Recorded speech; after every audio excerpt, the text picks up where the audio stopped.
شاہزیب، یہ ہم نے جو پہلے ہاف میں ڈسکس کیا کہ یہ تو شاید امکان کم ہے کہ اب نواز شریف صاحب وزیر اعظم بنے، شہباز شریف صاحب بنیں گے یا پاور شیئرنگ فارمولا ہوگا. But what's next for Nawaz Sharif صاحب؟ کیونکہ وہ آئے 21 اکتوبر کو، بڑا جلسہ کیا، کیسز ختم ہوئے، کافی عرصے وہ جلا وطن رہے، اور اس سے بیسٹ میرے خیال سے فیلڈ ہو نہیں سکتی تھی ان کے لیے کہ پی ٹی آئی مشکلات میں ہے، بلہ بھی نہیں ہے، اور ان کے پاس ہر ایڈوانٹیج تھا، انکلوڈنگ یہ بھی الزام لگتا تھا کہ جو آپ کی پنجاب کی کیئر ٹیکر گورنمنٹ ہے وہ ان کو سپورٹ کر رہی ہے، فیسیلیٹیٹ کر رہی ہے. اس کے بعد یہ نتیجہ واٹ وینٹ رانگ، اور فیوچر کیا اب ہوگا نواز شریف صاحب کا؟ دیکھیں، میرا خیال ایک نیریٹو کا تو مسئلہ تھا ہی کہ نیریٹو نہیں تھا. ووٹ کو عزت دو، جو مزاحمت ہوتا ہے وہ نون لیگ کا جو ووٹر سپورٹر ہے اس کو بڑا میٹر کرتا ہے. یہ بات ثابت ہوئی ہے 2018 میں پورے ریاستی جبر کے باوجود پنجاب میں جتایا تھا ووٹر سپورٹر نے. مگر ایک اور مجھے جو مسئلہ نظر آتا ہے وہ یہ کہ جو تحریک انصاف کے ساتھ ہوا بالکل آخر میں، اور جو عمران خان صاحب کے کیسز بیک ٹو بیک ہوئے، اس سے نون لیگ کے اپنے ووٹر میں یہ تاثر ضرور گیا ہے کہ جی مقابلہ ہی نہیں ہے آگے سے، تو جب مقابلہ نہیں ہے تو نکلنا کیوں ہے. 48% کا ٹرن آؤٹ ہے شداد، جس کا مطلب ہے کہ ایسا نہیں کہ پی ٹی آئی کا کوئی ایکسٹراڈنری ووٹر نکلا ہے، نون لیگ کا ووٹر نہیں نکلا ہے. تیسرا مسئلہ ہے، اکتوبر میں آ گئے تھے نواز شریف صاحب، 1.5-2 سال ان پر تنقید ہوئی، بھائی کی حکومت تھی نہیں آئے. کس نے روکا تھا؟ بھائی آپ کے بھائی کی حکومت تھی، آپ کو آنا چاہیے تھا، آپ نہیں آئے. مگر آ گئے اکتوبر میں، آپ نے ایک تقریر کی، تقریر پر آپ کو پازیٹیو ریویوز ملے کیونکہ آپ نے ایک بڑی کنسٹرکٹیو بات کی. مگر اس کے بعد آپ غائب ہو گئے. مڈ جنوری تک آپ غائب ہیں، آپ کی بیٹی غائب ہیں، سوشل میڈیا سے غائب ہیں، الیکٹرانک میڈیا سے غائب ہیں. اگر آپ کی طبیعت کا مسئلہ تھا تو عمران خان صاحب نے کیا کیا؟ ان کی حکومت گئی، وہ بیک ٹو بیک جلسے کیے، 70 کے قریب جلسے کیے، اور جب جلسے نہیں کر رہے تھے تو روزانہ 7 بجے آ کے بیٹھ جاتے تھے، قوم سے خطاب کرتے تھے. وزیر اعظم نہیں تھے، قوم سے خطاب کرتے تھے، اور روزانہ وہ میڈیا کی ہیڈ لائنز میں جگہ بناتے تھے تاکہ بات ہو تو عمران خان پر ہو، یا تو ان کے خلاف ہو یا ان کے حق میں ہو. ٹاپک عمران خان دے گا، پھر بات ہوگی. نواز شریف صاحب اکتوبر میں غائب ہو گئے، مڈ جنوری تک غائب ہیں. مریم نواز صاحبہ بھی غائب ہیں، نواز شریف صاحب بھی غائب ہیں. پھر لیٹ کیمپین شروع کی تو اس کے بعد آپ کو نظر آیا کہ جو سستی تھی ان کی، وہ ان کے ووٹر سپورٹر کو نہیں نکالنے میں کامیاب ہوئی. ایک پہلے ہی آپ کے پاس بیانیہ نہیں ہے، 16 مہینے کی آپ کے پاس حکومت ہے جس کی کوئی کارکردگی نہیں ہے. مہنگائی کم کرنے کا وعدہ کر کے آئے تھے، ہسٹورک مہنگائی چھوڑ کر جا رہے ہیں، اور اس کے بعد باہر نہیں نکل رہے ہیں یہ سوچ کے کہ عمران خان پر تو اتنا کریک ڈاؤن ہے تو ہم نے تو جیت ہی جانا ہے. تو جب آپ نے یہ سوچا کہ آپ نے جیت جانا ہے تو شاید آپ کے ووٹر سپورٹر نے بھی سوچا آپ نے جیت جانا ہے، کیونکہ آپ نے گھر سے نکلے یہ سوچ کے کہ آپ نے جیت جانا ہے، تو آپ کا ووٹر بھی نہیں نکلا یہ سوچ کے کہ آپ نے جیت جانا ہے. اور یہ بھی بتائیے گا کہ ابھی جو تحریک انصاف کے بہت سارے لوگ ہیں وہ کہہ رہے ہیں کہ ہمارے ساتھ ابھی بھی دھانتی ہوئی ہے. انفیکٹ ان کا جو کلیم ہے وہ یہ کہتے ہیں کہ کل گوہر علی خان صاحب نے ہمارے پروگرام میں کہا کہ ہماری تو 170 نشستیں بنتی ہیں، باقی کچھ مبصرین نے جو کہہ رہے ہیں کہ 150 کے قریب بنتی تھی. اور وہ الزام ہر جگہ ایک ہی طریقے کا ہے کہ فارم 47 جو ہے خود بنا لیا ہے، وہ فارم 45 سے ٹیلی نہیں ہو رہا. تو آپ کو لگ رہا ہے کہ اب جب یہ آج لاہور ہائی کورٹ نے تو کہا کہ یہ رائٹ فورم نہیں ہے، آپ الیکشن کمیشن جائیں، تو آپ کو لگ رہا ہے کہ ایک تو انویسٹیگیٹ تو ہونا چاہیے کیونکہ الزام بہت بڑا ہے، اور اگر آئندہ کے الیکشنز بھی ایسے ہونے لگے کہ فارم 47 پہ فیصلہ ہو رہا ہے تو اس پہ بڑے سوالیہ نشان ہوں گے، تو اس کی تحقیقات ہونی چاہیے. اور آپ کو لگ رہا ہے کوئی نتیجہ نکلے گا اس کا؟ دیکھیں، ایک تو نتیجہ نکلنا چاہیے، جو وہ بات آپ نے کی اس کو ظاہر ہم سیکنڈ کرتے ہیں، اور ہم یہ بھی کہتے ہیں کہ فوری طور پر ہونا چاہیے. ایسا نہیں ہو سکتا کہ ایک ایسی حکومت بن جائے جس کے پاس مینڈیٹ نہ ہو. اصل میں اگر تحریک انصاف کے سارے الزامات درست ہیں تو فوری طور پر فیصلہ ہو تاکہ حکومت کی لیجیٹیمیسی ہو. مگر دوسرا جو پریکٹیکل آپ بات کر رہے ہیں تو ہم نے دیکھ لیا، قاسم سوری صاحب 4 سال تک اسٹے آرڈر پہ ڈپٹی اسپیکر رہے، سب کہتے رہے، مگر جسٹس عمر عطا بندیال نے اسٹے آرڈر دیا اور اسٹے آرڈر دے کے بھول گئے. وہ ڈپٹی اسپیکر رہے اور پوری کی پوری اسمبلی ڈیزالو کرنے کا باعث بنے. تو پاکستان میں گراؤنڈ ریالٹی کیا ہے؟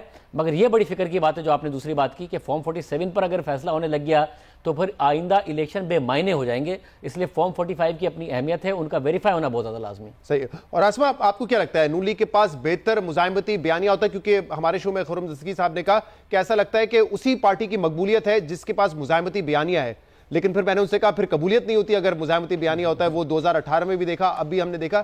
تو آپ کو لگتا ہے بیانیہ بہتر ہوتا، کیمپین بہتر ہوتی تو نتائج مختلف ہوتے، یا جو ویو چل پڑی تھی جو پی ٹی آئی کے سپورٹرز نے دکھایا رزلٹ وہی آنا تھا پھر بھی؟ دیکھیے شہزاد، ایک چیز تو آپ کو دیکھنی پڑے گی کہ پہلی بار پنجاب کے اندر خاص کر کے جو کہ نون لیگ کا گڑھ ہے، اور اس میں پہلی بار وہ جس طرح سے انہوں نے انتخاب لڑا ہے، اس سے پہلے کبھی نہ لڑا گیا ہے، نہ شاید لڑا جائے گا. کیونکہ ووٹ پرو نہیں پڑا، وہ اینٹی ہی ووٹ پڑا ہے، اور وہ اینٹی کسی بھی سیاسی جماعت کے ہے یا اسٹیبلشمنٹ مخالف بیانیے پہ ہے، لیکن ووٹ اینٹی ہی پڑا ہے. اور یہ بات جب تک آپ نہیں لے کے آئیں گے، اس کو تسلیم نہیں کریں گے، تب تک آپ آگے نہیں بڑھ سکتے. جب پاکستان مسلم لیگ نواز کے قائد جو تھے وہ ایک بیانیہ لے کے آئے اور مجھے کیوں نکالا کا تھا یا جو بھی تھا، تو آپ دیکھیں کہ ان کو کس قدر پذیرائی ملی. اور جب وہی بیانیہ عمران خان صاحب لے کے آئے تو ان کو پذیرائی ملی. اور پھر اس کے بعد اور دوسرا بڑا فیکٹر جو ہے وہ پاکستان مسلم لیگ نواز کا، جو کہ بہت تفصیل سے شاہ زیب نے بتایا ہے کہ آپ ڈرائنگ رومز کے اندر اور قبولیت کے ساتھ انتخابات نہیں لڑ سکتے.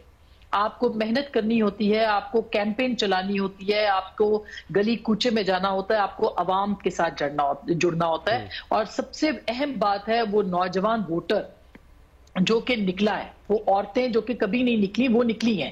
اور یہ پہلی بار ہوا ہے پاکستان کی سیاست کے اندر کہ گھروں میں بیٹھے ہوئے لوگوں نے اپنے غم اور غصے اور احتجاج کا اظہار پرچی کے ذریعے سے کیا ہے. اور وہ پرچی کے ذریعے سے اظہار جو ہے اس کا فائدہ عمران خان صاحب کو ہوا ہے, لائک اٹ اور ناٹ. لیکن اس وقت جو اگر آپ دیکھیں تو یہ سیاست کا دھارا بالکل بدل گیا. جبھی جو سیاستدان ہیں وہ یہ کہہ رہے ہیں کہ اب ہم مزید سیاست نہیں کریں گے یا ہم نہیں جائیں گے, کیونکہ وہ سیاست جو اس سے پہلے ہوتی تھی بہرحال اس کا دھارا بدلا ہے. اور سیاسی جماعتوں کو بھی اس کو دیکھنا پڑے گا. پاکستان مسلم لیگ نواز کو ڈرائنگ رومز کے اندر بیٹھ کے اگر سیاست کرنا ہے اور اگر عوام میں ان کو نہیں نکلنا, اگر نوجوان ووٹر کو انہوں نے اٹریکٹ نہیں کرنا, کب تک پرانا بیانیہ اور پرانی چیزوں کے اوپر جو ہے وہ بات چیت ہوتی رہے گی. اس الیکشن کے حوالے سے آپ نے ایک نیا ٹرم میں سن رہا تھا آپ کا تجزیہ, اس میں آپ نے متعارف کرایا, آپ نے کہا یہ چنتخب ہوئے ہیں. تو یہ جو الزام ہے آپ کو لگتا ہے کہ اس حوالے سے ایٹ لیسٹ انکوائری ہونی چاہیے کہ جو الزامات ہیں وہ درست ہیں یا نہیں؟ شہزاد یہ تو ہمیشہ پچھلا انتخاب بھی چنتخب ہی تھا, انتخاب تو نہیں ہے, اور یہ بھی چنتخب ہے, یہ ہمیں تسلیم کرنا چاہیے. پچھلی دفعہ بھی جو ریجیکٹڈ ووٹرز تھے وہ بہت زیادہ تھے, اس دفعہ بھی بہت زیادہ ووٹس جو ہے وہ مسترد ہوئے. تو ایک کب تک ایسا ہوگا کہ آپ انتخاب کے نام کے اوپر جو ہے وہ پہلے ہی فیصلے کر لیں گے؟ ایسا نہیں ہو سکتا. ایک بدلا ہوا پاکستان ہے, لوگوں کو حق رائے دہی ہے, شعور ہے. 2.5 ملین لوگ ہیں جس میں کہ سب سے بڑی تعداد 60% سے زائد نوجوان ہے. آپ ان کو مذاق نہیں بنا سکتے, اور ان کے پاس بہت زیادہ وزڈم بھی ہے. تو میرا خیال ہے کہ یہ ایک چنتخب یا چنتخابات جو ہیں یہ اب سلوشن نہیں ہے. یا تو آپ فیصلہ کر لیں کہ آپ نے پاکستان کے اندر جمہوریت نہیں چلانی, آپ نے اسی طرح سے بند کمروں میں فیصلے کرنے ہیں, یا پھر آپ نے اگر فیصلہ کیا ہے تو اس کے اوپر عمل درآمد کریں, جمہوریت لے کے آئے اور آئین لے کے آئے. ہمیں پتا ہے کہ عمران خان صاحب اگر دوبارہ بھی منتخب ہو گئے تو شاید ان کی پرفارمنس نہیں ہوگی ایسی, لیکن اس کے باوجود لوگوں کی چوائس ہے, لوگوں نے ان کے لیے فیصلہ کیا ہے, اس کو تسلیم کیا جانا چاہیے. مینڈیٹ اور ول آف دا پیپل کو آپ تسلیم کریں. بالکل صحیح, ول آف دا پیپل کو تسلیم کریں. صافی صاحب اب یہ بتائیے گا کہ اگر یہ کولیشن گورنمنٹ بنتی ہے جس میں میجر پارٹنر پی ایم ایل این اور پیپلز پارٹی اور ہوتا ہوا بھی یہ نظر آ رہا ہے, تو کیا دیر پا چل سکے گی؟ کچھ لوگ کہہ رہے ہیں کہ 2008 والا حال نہ ہو کہ فوراً ہی جدا ہو جائیں, کیونکہ ایک طرف تو لیجیٹیمیسی پہ سوال اٹھتا رہے گا, پھر دوسری طرف ان دونوں کے درمیان جو اختلافات رہیں وہ بھی بڑے واضح رہیں. نہیں, پاکستان میں تو خیر آنے والے کل کے بارے میں کوئی بھی پیشگوئی نہیں کی جا سکتی, اور آنے والے کل میں کچھ بھی ہو سکتا ہے. ابھی پرسوں ہماری بات ہو رہی تھی اور اس میں ہمارے کچھ ساتھیوں کا خیال یہ تھا کہ بلاول نے بالکل مسلم لیگ نون کے لیے دروازے بند کر لیے ہیں اور یہ کر دیا ہے وہ کر دیا ہے, لیکن ہم نے دیکھا کہ اگلے روز وہی بلاول شہباز شریف صاحب اور نواز شریف صاحب وغیرہ کے ساتھ بیٹھے ہوئے تھے.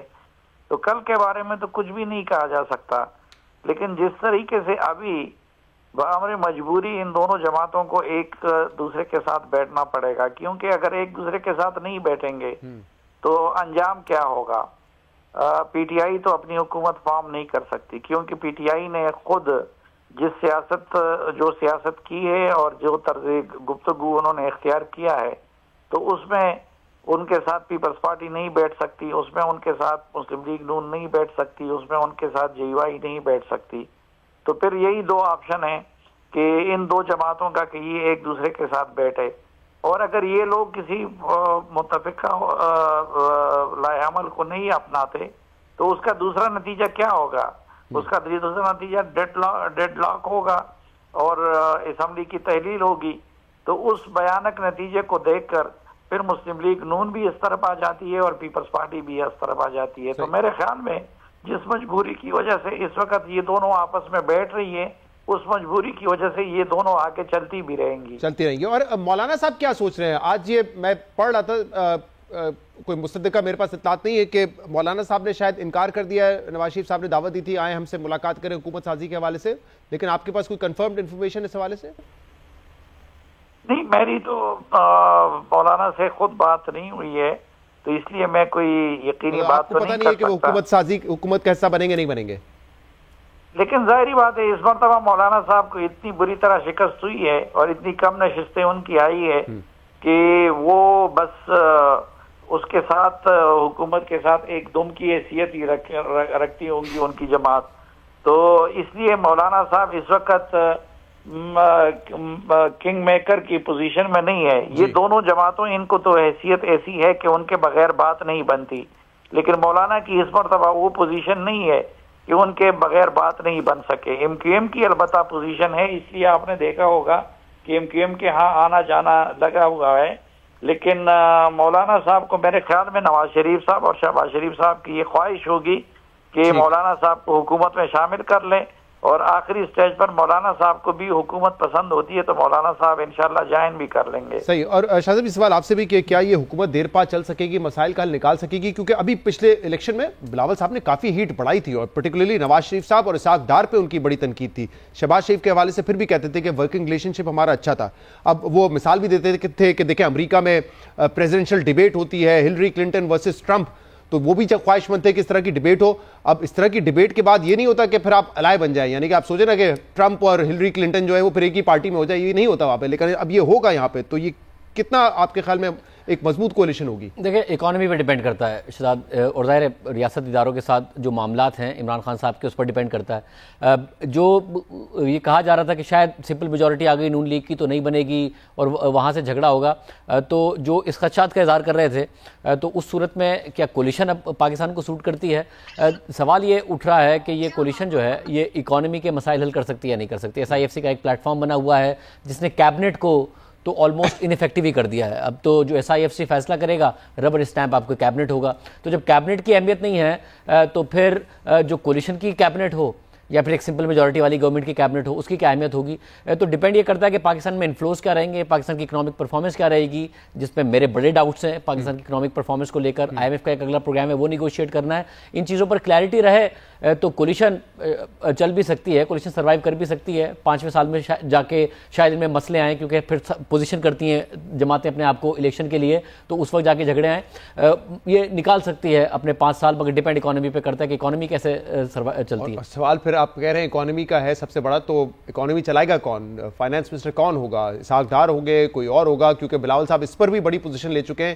Any one but Ishaq Dar as finance minister of Pakistan. مجھے یاد ہے یہ پوزیشن وہ بہرحال لے چکے ہیں. اب دیکھتے ہیں کہ جب بارگیننگ ہو رہی ہوگی تو شخصیات پر ہو رہی ہوگی یا عہدوں پر ہو رہی ہوگی. اگر عہدوں پر ہو رہی ہوگی کہ ہمیں میکسیمم عہدے چاہیے, تو پھر جو عہدہ نون لیگ کے پاس جائے گا, کیا پیپلز پارٹی اس پہ بھی بارگین کرے گی کہ یہ بھی ہماری پسند کا شخص ہوگا یا نہیں ہوگا؟ زرداری صاحب کی ہسٹری یہ نہیں ہے. زرداری صاحب کی ہسٹری یہ کہ جو مجھے چاہیے وہ میری مرضی کا ہوگا, جو آپ کا ہے وہ آپ کی مرضی کا ہوگا. مگر بلاول اتنی اسٹرانگ پوزیشن لے چکے ہیں تو کیا وہ اس پر بھی فورس کریں گے یا نون لیگ نے خود فیصلہ کر لیا؟ یہ بھی بڑا عام سوال ہے. کیا نون لیگ خود فیصلہ کر چکی ہے کہ اسحاق ڈار صاحب فائنانس منسٹر نہیں ہوں گے, ان کو کوئی اور عہدہ دیا جائے گا؟ یہ بھی دیکھنا ہے. کوئکلی آسما, اگر آپ بھی اس پہ اپنا کامنٹ دے دیں, آپ کو لگ رہا ہے کہ یہ کولیشن ایک اسٹرانگ حکومت ثابت ہو سکتی ہے, ساتھ چل سکتے ہیں, یا اختلافات کی وجہ سے مشکل ہوگا؟ 2008 میں تو ہم نے دیکھا تھا کہ کچھ ہی عرصے, کچھ ماہ یہ ساتھ چلے تھے. دیکھیے ایک فارمولا طے پائے گا. جو ہمارے اطلاعات ہیں وہ یہ ہیں کہ اس حکومت سازی سے پہلے دونوں جماعتیں ایک چارٹر آف اکانومی کے اوپر جو ہے وہ ایگریمنٹ کرنا چاہتی ہیں, وہ بیٹھ کے طے کرنا چاہتی ہیں کہ کیا فیصلے کرنے ہیں, کس طرح سے آگے بڑھنا ہے, اور اگر یہ طے پا گیا تو پھر دونوں جماعتیں جو ہے وہ چل پائیں گی. لیکن یہ بات بالکل اپنی جگہ پہ ہے کہ اس کے بغیر نہ پاکستان پیپلز پارٹی نون کے ساتھ چلے گی اور نہ نون پیپلز پارٹی کے ساتھ چلے گی. اس لیے یہ جو بات ہے یہ ابھی ہماری اطلاعات ہیں کہ اگلے کچھ دنوں کے اندر اس کے اوپر ڈیلیبریشنز ہوں گی, اور ہو سکتا ہے اس میں باقی لوگوں کو بھی شامل کیا جائے. اور اگر پاکستان تحریک انصاف یہ سمجھتی ہے کہ وہ بھی آگے بڑھے اس سسٹم میں, جو کہ لگا ہے ہمیں کہ وہ سسٹم میں آگے بڑھنا چاہتے ہیں اب, تو میرا خیال ہے ان کو بھی اس کے اوپر بیٹھنا پڑے گا. لیکن اس سے پہلے کم از کم ان دو جماعتوں کو ایک فارمولا, ایک چارٹر آف ڈیموکریسی, ایک اکانومی جو ہے اس کو طے کرنا ہے. کوئکلی شاہ صاحب, یہ بڑے تجزیے چلنا شروع ہو گئے کہ اب کیونکہ پوزیشن سٹرونگ ہو گئی ہے, دکھایا تحریک انصاف نے ہمارا ووٹ ہے, کیا اس سے ان کی سیاست پہ اور بالخصوص عمران خان کے حوالے سے جو اس وقت سچویشن ہے اس میں کوئی فرق پڑ سکتا ہے؟ دیکھیے کوئی فرق نہیں پڑے گا. ظاہر ہے یہ تو معاملات اسی وقت طے ہوں گے, یا تو اس حکومت کے معاملات خراب ہو جائیں, یا پھر کوئی ایسے CBM عمران خان صاحب کی طرف سے کیے جائیں جس میں معاملات بہتر ہوں. پریشر عارضی پڑ سکتا ہے, مگر ہم نے دیکھا ہے کہ جو ڈیموکریٹک فورسز ہیں وہ کتنا پریشر ڈال لیتی ہیں آخر میں اس ملک میں.